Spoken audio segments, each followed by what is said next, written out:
दोस्तों आज का वीडियो हम एक सवाल के साथ शुरू करेंगे। जी हाँ, और ये सवाल है, क्या 2000 साल पीछे चला गया है जिम्बाब्वे?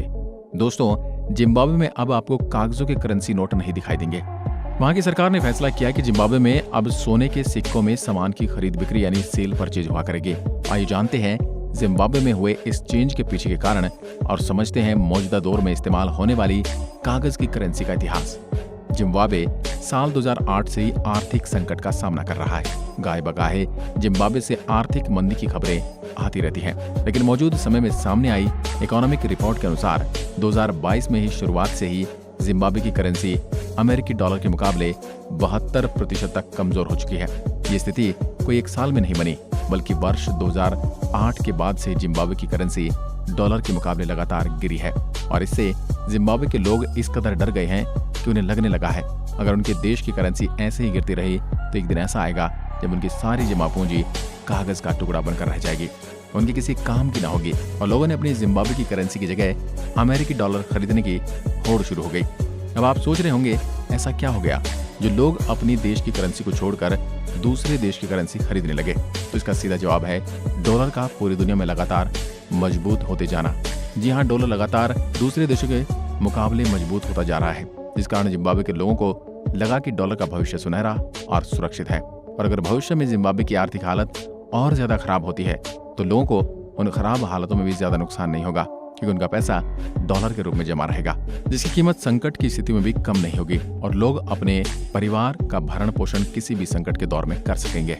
यही वजह कि पिछले कुछ समय से जिम्बाब्वे में लेन देन भी डॉलर में हो रहा है और सरकारी कर्मचारी जैसे टीचर और स्कूल लोग भी अपनी सैलरी भी अमेरिकी डॉलर में ही मांग रहे हैं।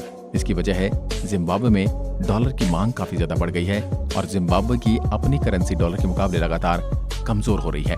किसी भी सरकार के लिए ऐसी परिस्थिति घातक है कि जिम्बाब्वे की सरकार ने इसी ट्रेंड को रोकने के लिए कागज की करेंसी की जगह सोने के सिक्के में लेन देन करने का ऐलान किया है। जिम्बाब्वे के केंद्रीय बैंक ने ऐलान किया है कि अब देश में लोगों को सोने के सिक्के जारी करेगा जिन्हें लोगों को खरीदना होगा। लोग बैंक में जाकर कागज की करेंसी के बदले में सोने के सिक्के ले सकेंगे और ये सोने के सिक्के जिम्बाब्वे की असली करेंसी बन जाएंगे। इन सोने के सिक्कों से किसी भी दुकान पर खरीदारी की जा सकेगी, यानी यही सोने के सिक्के जिम्बाब्वे के लीगल टेंडर हो जाएंगे। जिम्बाब्वे की सरकार ने यह फैसला इसलिए लिया है क्योंकि जिम्बाब्वे की महंगाई 192% के रिकॉर्ड स्तर पर पहुंच गई है। डॉलर के मुकाबले जिम्बाब्वे की करेंसी लगातार टूट रही है। जिम्बाब्वे इस तरह का एक्सपेरिमेंट करने वाला दुनिया का पहला देश बन गया है।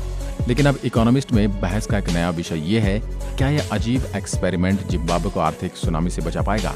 वैसे इस सवाल का जवाब तो वक्त ही देगा कि लोग सोने से सामान खरीदेंगे या कुछ नया ही जुगाड़ निकाल लेंगे। दोस्तों आइए अब जानते हैं कागज की करेंसी जो हम इस्तेमाल करते हैं उसका इतिहास। अगर आज के दौर में हम गोल्ड और सिल्वर के सिक्के से सामान खरीदने को कहा जाए तो हमारे लिए थोड़ा अजीब जरूर होगा, लेकिन कागज की करेंसी का इतिहास ज्यादा पुराना नहीं है।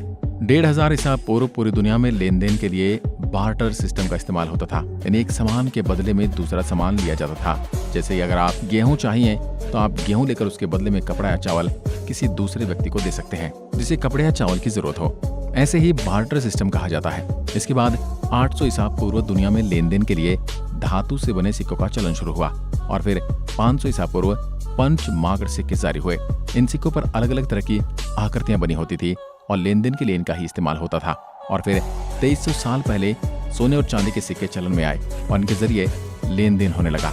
लोग खरीदारी और व्यापार के लिए सोने और चांदी के सिक्कों का इस्तेमाल करने लगे, यानी कागज की करेंसी आज से लगभग 2000 साल पहले वजूद में आई होगी। माना जाता है कि पहली बार 13वीं शताब्दी में कागज की करेंसी का इस्तेमाल हुआ। उस वक्त चीन में कागज की इस करेंसी को अपनाया गया था। हालांकि 15वीं शताब्दी तक आते आते चीन में भी कागज की करेंसी बंद हो गई थी और वहां फिर से सोने और चांदी के सिक्कों में कारोबार होने लगा। इसके बाद 17वीं और 18वीं शताब्दी में जब पश्चिमी यूरोप के देशों का अंतर्राष्ट्रीय व्यापार काफी बढ़ गया तो वहाँ प्राइवेट बैंक विकसित हुए और कागज की करेंसी का चलन बढ़ गया। हालांकि आधुनिक युग में कागज की करेंसी को प्राइवेट बैंक नहीं बल्कि सरकारें जारी करती हैं, यानी आप कह सकते हैं कि आज जिम्बाब्वे 2000 साल पीछे जा रहा है। आज की वीडियो में बस इतना ही। अगर वीडियो पसंद आई तो लाइक कीजिए और ऐसी वीडियो देखने के लिए हमारे चैनल नॉलेज बाबा हिंदी को सब्सक्राइब जरूर करें। धन्यवाद।